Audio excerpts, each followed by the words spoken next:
Good afternoon, my students of class 7. Today I discuss about the chapter of light. All of you know that our country and all over the world faces a very difficult situation. We are everybody locked down in our house. Now I try my best to teach you through this medium, YouTube.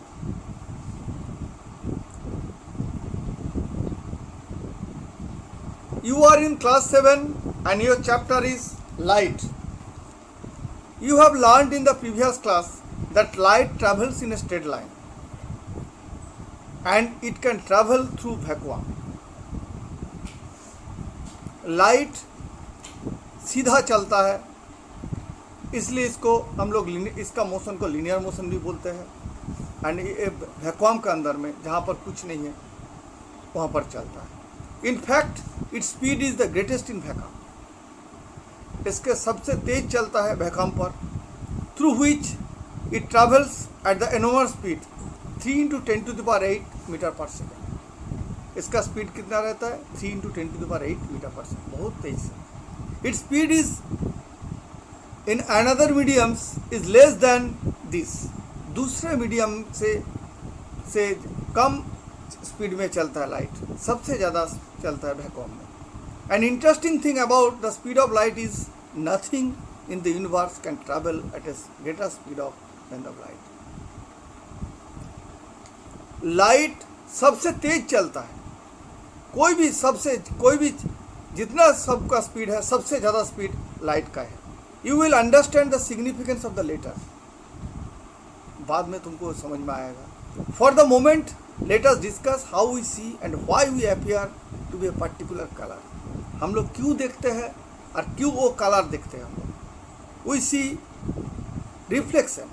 We see something when light emitted or reflected, it reaches our eyes. जब किसी जगह से light निकलता है और reflect back होकर हम लोग आँख में आता है, तभी हम लोग देख पाते हैं. Actually we see light is a source of energy which help us to see anything by reflection. मतलब लाइट एक एनर्जी है. Most things around us do not emit light. सबसे लाइट निकलता नहीं है. We see them because they reflect the light that falls on them. उसके ऊपर light पड़ता है तभी हम लोग देखते हैं. When light falls on object, some of it's reflected while the rest is absorbed by the object or passes through it. कुछ लाइट उसके ऊपर पड़ता, रिफ्लेक्ट होकर हम लोग का पास आता है और बाउंस बैक जिसको बोलते हैं हम लोग, और कुछ एब्जॉर्ब हो जाता है. How an object appears to be depends on how much light it reflects, how much it absorbs and how much passes through it. किसी को हम देखेंगे तो उसके ऊपर लाइट कितना किसके ऊपर डिपेंड करता है, उसके ऊपर कितना वो रिफ्लेक्ट करता है, कितना वो एब्जॉर्ब करता है और कितना लाइट उसको थ्रू पास होता है. If the most of the light that falls off an object passes through it, the object appears transparent or allows us to see things on the other side of it. जिसको light पड़ने के बाद पूरा light ही चला जाता है, उसको transparent. तो what do mean by transparent? The medium through which light can easily pass, इसको ट्रांसपेरेंट बोलते हैं. इस बुक में और एक तो नहीं दिया है जो ओपेक मीडियम बोल रहा हम. Opaque medium, what is opaque medium? The medium through which light cannot easily pass. That is example is would.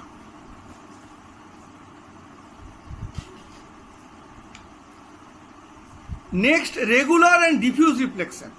Through all surface reflects. Some do it better than others. Smooth, polished and sharp surface are better reflector than rough and dull surface. Polished surface से बहुत अच्छा reflection होता है और डल और rough में उतना अच्छा नहीं होता है. And really smooth surface like than that of mirror. Mirror की तरह काम करता है स्मूथ सरफेस.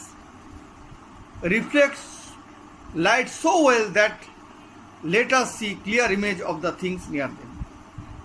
ये जो स्मूथ सरफेस होता है उसका जो रिफ्लेक्शन, लाइट जो रिफ्लेक्ट करता है, इसके कारण हम लोग क्लियरली उसको देख सकता है ऑब्जेक्ट को.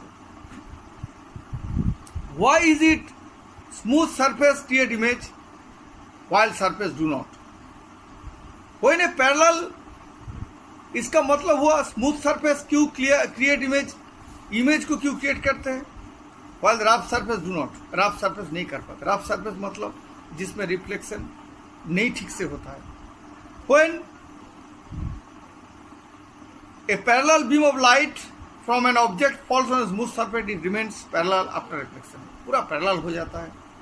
When this reflected beam enters our eyes, we see clear image of the object. ये जो पैरेलल रिफ्लेक्शन होता है इसके कारण पूरा लाइट हम लोग का आँख में आता है, हम लोग क्लियर इमेज देख पाते हैं उसमें.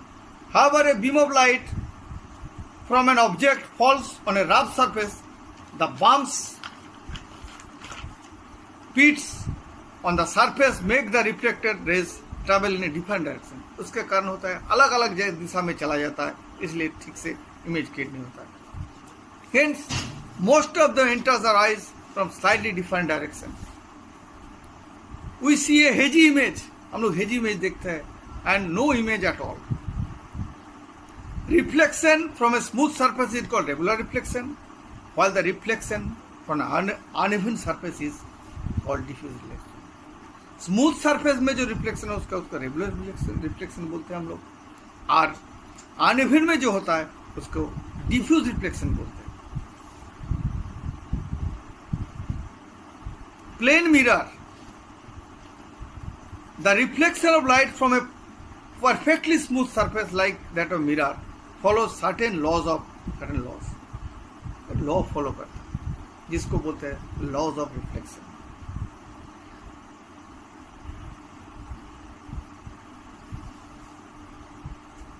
Before we discuss the laws, we must become familiar with the terms and diagrams used in the reflection of reflection. हम लोग को ये लॉ को डिस्कस करने से पहले इसके रिलेटेड जो टर्म है उसके लगा जो है उसको पहले समझना होगा, डायग्राम भी समझना होगा. Terms related to a ray of light is a narrow stream of light. It represents the path along which light travels. रे जो देखते हैं आप लोग पिक्चर में देख रहा है, ये जो जिस तरफ जा रहा है उसको रे के देख के हम लोग को पता चल जाएगा लाइट किस तरफ जा रहा है, एरो देख के. And shown by straight line when small arrow. The arrowhead indicates the direction which light travels. Arrow का जो हेड है उससे पता चलता है लाइट किस दिशा में जा रहा है. A mirror is shown by straight line with hatching on side. Mirror have a layer of aluminum or silvering at the back, is called silvering. हम लोग जो मिरर देखते हैं उसके पीछे देखिएगा मरकरी का एक लेयर रहता है जिसको सिल्वरिंग बोलते हैं. It is this layer which is really responsible for reflection.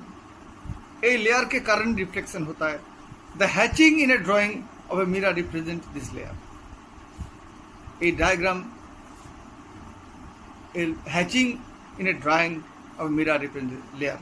A layer को रिप्रेजेंट करता है. A ray of light travel towards the mirror is called incident ray. जो लाइट पड़ता है मिरर के ऊपर उसको बोलते हैं incident ray. A ray of light travel away from the mirror after reflection is called reflected ray. जो reflect वापस चला जाता है, जो पड़ता है उसको इंसिडेंट रे बोलेंगे, जो रिफ्लेक्ट बैक होकर चला जाता है उसको रिफ्लेक्टेड रे बोलेंगे. द इंसिडेंट रे एंड रिफ्लेक्टेड रे, the P is the point of incident. जिस पॉइंट में जो पी पॉइंट देख रहा है, मेरा नाम भी पी से है, पॉइंट ऑफ इंसिडेंट भी पी से है. जिस पॉइंट में पड़ रहा है इसको मतलब जिस पॉइंट में लाइट पड़ता है उसको पॉइंट ऑफ इंसिडेंस बोलते हैं. A line drawn perpendicular to reflecting surface is called normal. ये जो एनपी लाइन देख रहा है, this is an imaginary line. This is a perpendicular line, इसको बोलते हैं normal. The angle between the incident ray and the normal is called angle of incidence. Incident ray and normal, ये दोनों को बीच में जो एंगल है उसको एंगल ऑफ इंसिडेंट बोलते हैं. While the angle between the reflected ray and the normal ray is called the angle of reflection. Reflected ray and normal के बीच में जो एंगल होता है उसको एंगल ऑफ रिफ्लेक्शन बोलते हैं. इसके बाद आ रहा है मोस्ट इंपॉर्टेंट जो आप लोग को देखना होगा. इसमें हम पिक्चर से दिखा रहे हैं, देखिए पिक्चर से हम दिखा रहे हैं. देखिए जो पिक्चर आप लोग देख रहा है, this one incident ray, this one reflected ray, this one normal. The laws of first reflex, first क्या है आप लोग देखिए थोड़ा. This incident ray, this is reflected ray and this is normal. देख the incident ray, the reflected ray and the normal, तीनों को आप लोग देख रहा है. तो हम लोग फर्स्ट फॉर्मूला हम बोल रहा है the incident ray, the normal to the reflecting surface and the reflected ray are in same plane. हम इसको थोड़ा इजी करके बोल रहे हैं, आप लोग सुन लीजिए. The incident ray, the reflected ray and the normal lies on the same plane. मतलब the incident ray, normal and reflected ray and normal तीनों एक ही लाइन में रहता, एक ही प्लेन में रहता है. The angle of incident is equal the angle of reflection. मतलब इंसिडेंट एंगल और रिफ्लेक्टेड एंगल दोनों बराबर है. हम यही पर समाप्त करते हैं आप लोग का. Thank you. Please follow my class. If any problem, contact with my number. I will explain and clear your difficulties. Thank you.